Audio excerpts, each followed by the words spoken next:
कहते कन्हैया तुम नहीं मान रहे हो तो हम जा रहे हैं।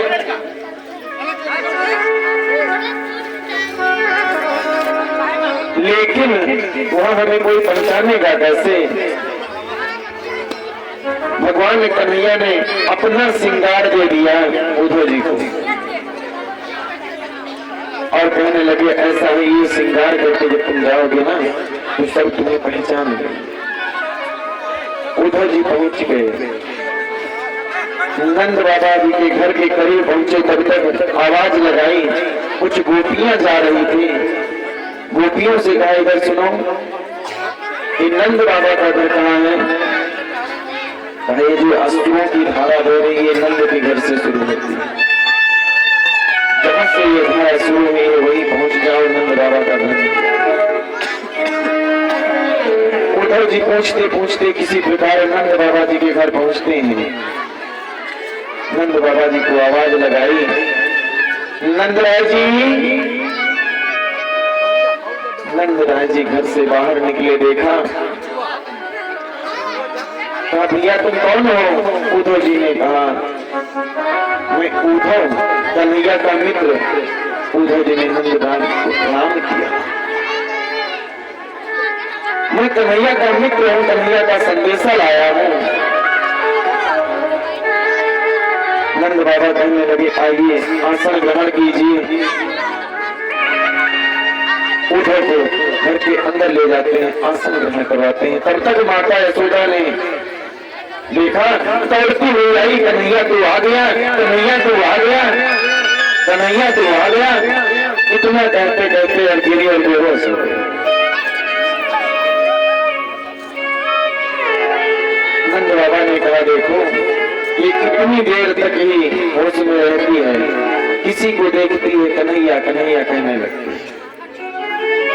इसे नहीं पता है कि ये कन्हैया नहीं है, कन्हैया का मित्र है,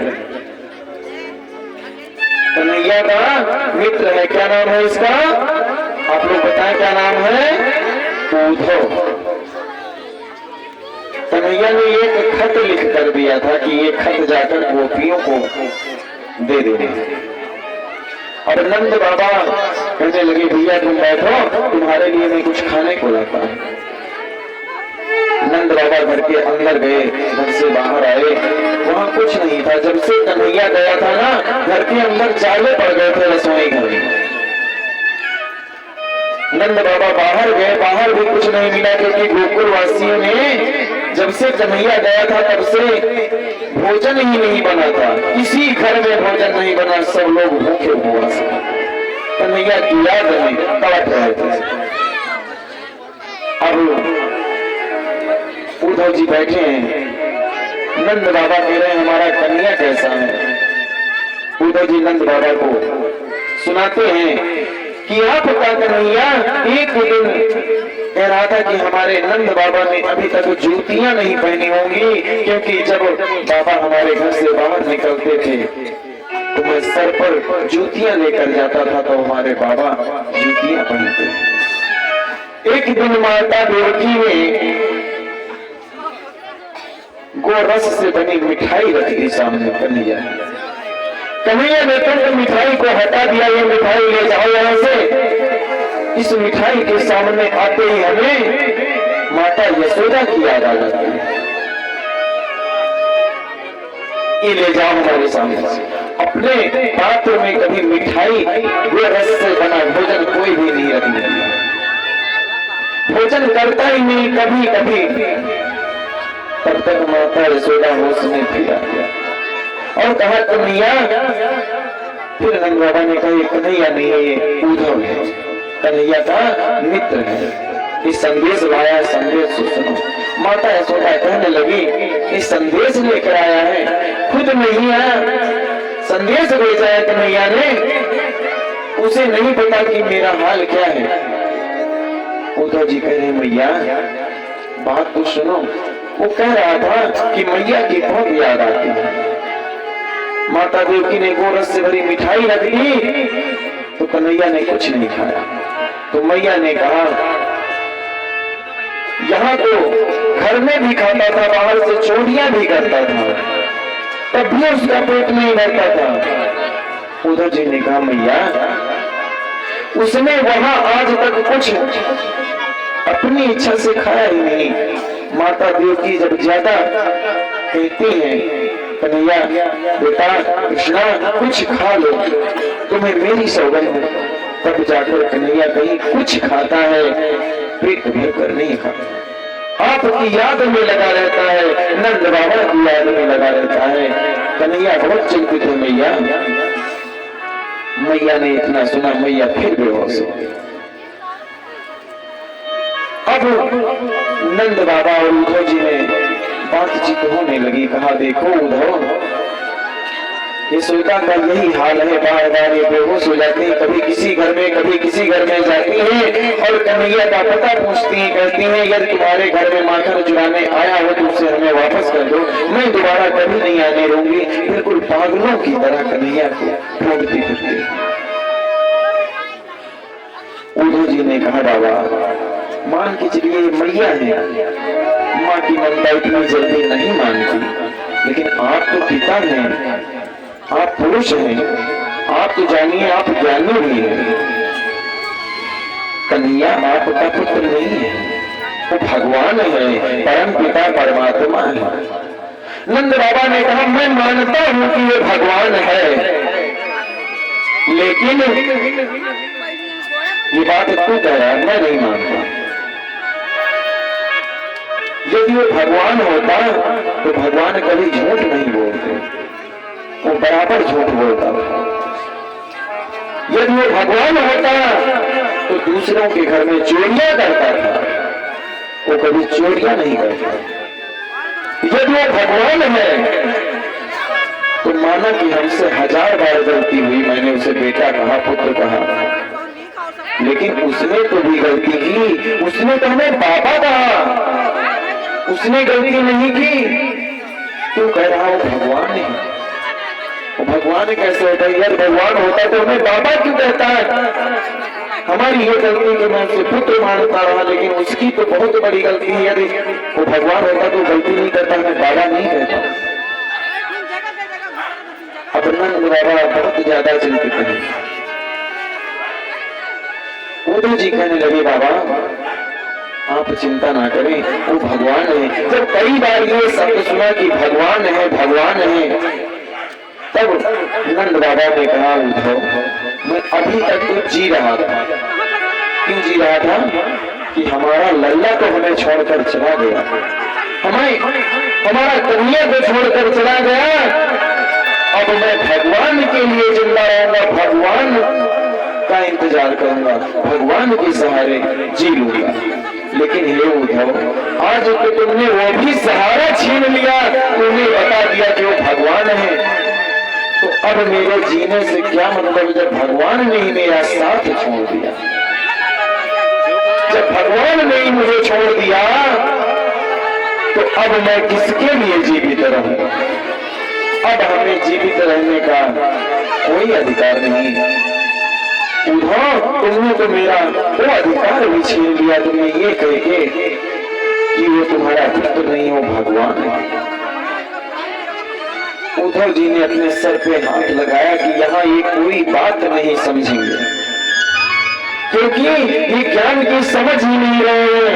इन्हें तो ज्ञान है ही नहीं। हमें पता था कि नंद बाबा बहुत ज्ञानी है, वो समझ जाएंगे, लेकिन नंद बाबा को एक नहीं सुनी हमारी।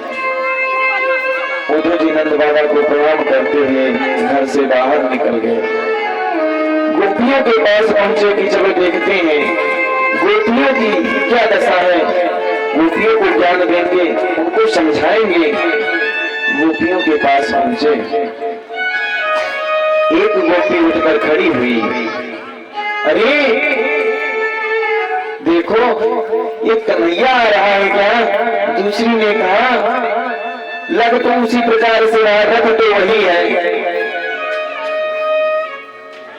तो पहली गोपी ने कहा कि वही रथ है जिस पर वो अक्रूर लेकर गया था, हमारे कन्हैया को पापी अक्रूर लेकर गया था ना, वही रथ है और ये कन्हैया ही होगा। तब तक दूसरी गोपी ने कहा नहीं बहना, ये कन्हैया नहीं है और कोई दिख रहा है। नजदीक पहुंची उद्धव जी के कहा, क्यों, कौन हो तुम? कन्हैया तो नहीं। कहा नहीं, मैं कन्हैया नहीं है। क्यों आए हो यहाँ? वहां कंस मरा है ना, तो उसका श्राद्ध है। कन्हैया ने सोचा होगा कि गोकुल में हमारे ये सब मर गए होंगे, तो उनका मांस ले आए। कंस दैत्य है ना, राक्षस है, तो उसके श्राद्ध में मांस की आवश्यकता लगेगी ना, इसलिए तू यहाँ आया है। गोपियों ने जब इतनी कटी जटी बातें सुनाई उद्धव को, तो उद्धव ने सर पर हाथ फेरते हुए कहा, ऐसी बात नहीं है। दूसरी गोपी आगे बढ़ी, कहने लगी। तब तक एक वहां कौवा आया, काऊ काऊ की आवाज बोलने लगा।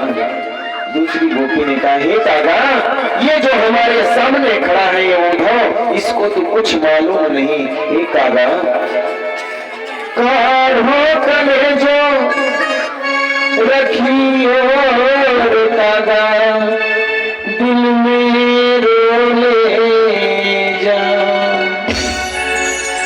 जहां पिया मेरा बसत है, वही ले जा कर देखा। हे दादा, तू मेरे इस दिल के टुकड़े को ले जा, और जहाँ हमारा कन्हैया, हमारा प्रियतम बैठा होगा ना, उसके सामने इसे काट काट कर क्रोध क्रोध कर खाना। कम से कम वो देख सकेगा कि हमारी गोपियों का ये दिल है। तब तक उद्धव जी ने कहा, देखो तुम लोग समझने का प्रयास क्यों नहीं कर रहे हो? देखो कन्हैया ने तुम्हारे लिए ये खत भेजा। उद्धव जी ने एक खत दिखाया। जो ये खत दिखाया, तुरंत बड़ी गोपी आगे बढ़ी। देखो इसमें मेरा फोटो कहाँ है, मेरा चित्र कहाँ है, दूसरी बड़ी हमारा कहाँ, तीसरी बड़ी हमारा कहाँ, चौथी बड़ी हमारा कहाँ। सब लोगों ने मिलकर और खत को फाड़ फाड़ कर इतना बुरा हाल कर दिया खत का। एक गोपी कह रही, देखे इसमें हमारा कहाँ, दूसरी कह रही हमारा कहाँ, तीसरी कह रही हमारा नाम कहाँ, चौथी कह रही हमारा फोटो कहाँ है।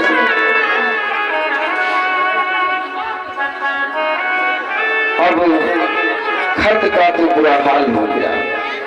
उद्धव जी कह रहे, देखो मैं इन्हें समझाने आया था, इन्होंने हमारे खत का हाल क्या कर दिया, अब मैं इन्हें कैसे बताऊं? अब मैं इन्हें कैसे बताऊं?